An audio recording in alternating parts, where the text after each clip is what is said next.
अस्सलामुअलैकुम, welcome to my YouTube channel. उम्मीद है आप सब अपने अपने घरों में खैर आफियत के साथ होंगे।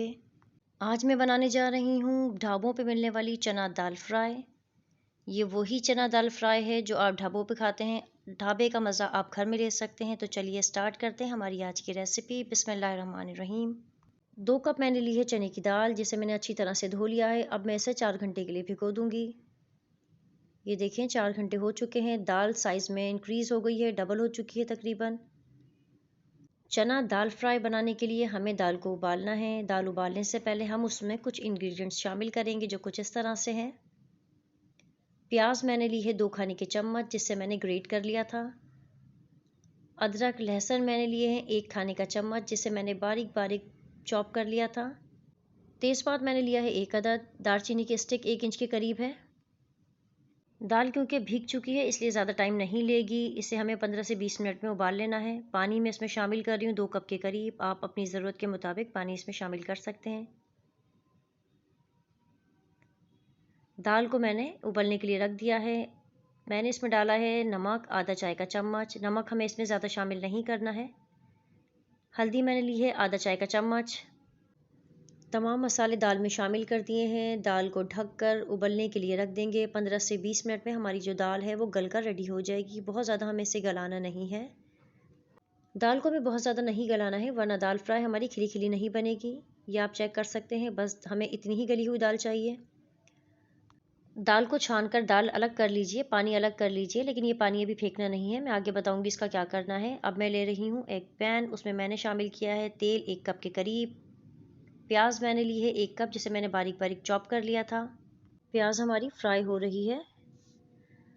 ढाबे की दाल सबको बेहद पसंद होती है, लेकिन ज़ाहिर है रोज़ रोज़ हम ढाबे पर जाकर नहीं खा सकते। ढाबे की दाल की रेसिपीज़ चेक करते हुए कुछ साल पहले ये रेसिपी मुझे नेट से मिली थी। ये ओरिजिनली फूड साइंटिस्ट नाम से चैनल है, उनकी रेसिपी है। ओरिजिनल वीडियो का लिंक भी मैं डिस्क्रिप्शन में दे दूँगी। अब मैं ले रही हूँ 2 खाने के चम्मच अदरक लहसुन, जिसे मैंने बारीक बारीक चॉप कर लिया था। वो मैंने प्याज में शामिल कर दिए हैं। प्याज को हमें बहुत ज़्यादा गोल्डन नहीं करना है। ज़रूरत महसूस हो तो आप पानी शामिल करके अच्छी तरीके से इसे भून लीजिए, ताकि अदरक लहसुन की स्मेल ना आए। किसी भी सालन में सबसे अहम चीज़ होती है उसकी भुनाई। अगर भुनाई अच्छी ना हो तो कितने ही अज्जा आप शामिल कर दें, सालन खाने में अच्छा मालूम नहीं होगा। टमाटर मैंने यहाँ लिए हैं आधा किलो के करीब, जिससे मैंने 2 मिनट के लिए बॉईल करके उसकी जो स्किन है वो मैंने रिमूव कर ली थी, और बारीक बारीक टमाटरों को मैंने काट लिया था। टमाटर शामिल करके ढक कर नरम होने तक इसे पका लीजिए। जब टमाटर नरम हो जाएं तो उन्हें भून कर मैं इसमें शामिल कर रही हूँ पिसी लाल मिर्च 1 चाय का चम्मच। नमक मैं इसमें शामिल कर रही हूँ आधा चाय का चम्मच। आधा चाय का चम्मच हमने उबलते हुए इस्तेमाल किया था। ज़ीरा मैंने लिया है 1 चाय का चम्मच। नमक आप अपनी टेस्ट के अकॉर्डिंगली कम या ज़्यादा कर सकते हैं। गुड़ मैंने लिया है 1 खाने का चम्मच। अब मैं इसे अच्छी तरीके से भून लूँगी। मसाला हमारा अच्छी तरह से भुन गया है, तरी अलग होने लगी है। चने की दाल उबालने में जो पानी मैंने इस्तेमाल किया था वो पानी मैंने छान कर अलग कर कर रख लिया था। अब मैं इस स्टेज पर वो पानी इसमें शामिल कर दूँगी। चने की दाल का बचा हुआ पानी मैंने मसाले में शामिल कर दिया है। अब ऐसे खुश कर लूँगी। मैं इसमें शामिल कर रही हूँ 1.5 खाने का चम्मच चिकन पाउडर। आप चाहें तो 2 चिकन क्यूब्स भी डाल सकते हैं, आप चाहें तो स्किप कर दीजिए इस पॉइंट को। फ्लेम मैंने हाई ही रखी है क्योंकि हमें पानी को खुश करना है अभी। जब पानी खुश्क हो जाएगा तो हम मसाला हमारा पहले से भुना हुआ है, हम हल्का सा उसे और भून लेंगे। ये देखें तरी हमारी अलग हो गई है, मसाला हमारा रेडी है। इसे हम साइड पर रख लेंगे। दाल को फ्राई करने के लिए मैंने एक पैन लिया है, उसमें मैंने चौथाई कप के करीब तेल डाला है। अब मैं इसमें शामिल कर दूंगी हरी मिर्चें 7 से 8 अदद, जिससे मैंने बीच से कट लगा लिया था। चंद सेकंड हरी मिर्चों को पकाकर उबली दाल मैं इसमें शामिल कर दूंगी। जो दाल मैंने उबाली थी ये मैंने उसमें से हाफ दाल ली है, पूरी नहीं ली है मैंने। 2 मिनट के लिए दाल को हम फ्राई कर लेंगे। दाल को हमें हाई फ्लेम पर ही फ्राई करना है। दाल हमारी फ्राई हो चुकी है। आप चाहें तो दाल को ग्रेवी में या ग्रेवी को दाल में शामिल कर लें, बात एक ही है।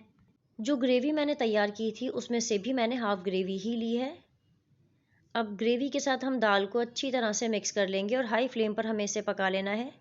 अब मैं इसमें शामिल कर रही हूँ 4 खाने के चम्मच तिक्का मसाला। तिक्का मसाले की रेसिपी मेरी अपलोड की हुई है, आप चाहें तो आई बटन पर क्लिक कर कर देख सकते हैं। तिक्का मसाला शामिल कर कर चने की दाल को अच्छी तरह से हमें मिला लेना है। हमारी ढाबा स्टाइल चना दाल फ्राई बिल्कुल तैयार है। लास्ट में हम इसमें शामिल करेंगे पिसी काली मिर्च, 1 चाय का चम्मच। पिसी काली मिर्च शामिल कर हमें इसे बहुत ज़्यादा नहीं पकाना है, हमें फ़ौरन से फ्लेम ऑफ कर देना है। ढाबा स्टाइल चना दाल फ्राई हमारी तैयार है। बहुत सारे लोगों की तरह ढाबे की दाल मुझे भी बहुत पसंद है, लेकिन ज़ाहिर है रोज़ रोज़ हम ढाबे पर जाकर नहीं खा सकते। जब से ये रेसिपी मुझे मिली है, ढाबे वाली दाल का मज़ा हमें घर पर ही आ जाता है। मैं इसे कर रही हूँ डिश आउट। दही के साथ इसका मज़ा दुबाला हो जाता है। आप इस दाल को ज़रूर ट्राई कीजिएगा। अगर आप मेरी रेसिपीज़ ट्राई करते हैं और आपको मेरी रेसिपीज़ पसंद आती हैं तो कमेंट सेक्शन में अपना फीडबैक ज़रूर दिया कीजिए और मेरे चैनल को लाइक, शेयर एंड सब्सक्राइब करना ना भूलिएगा। Mummy, it's too yummy.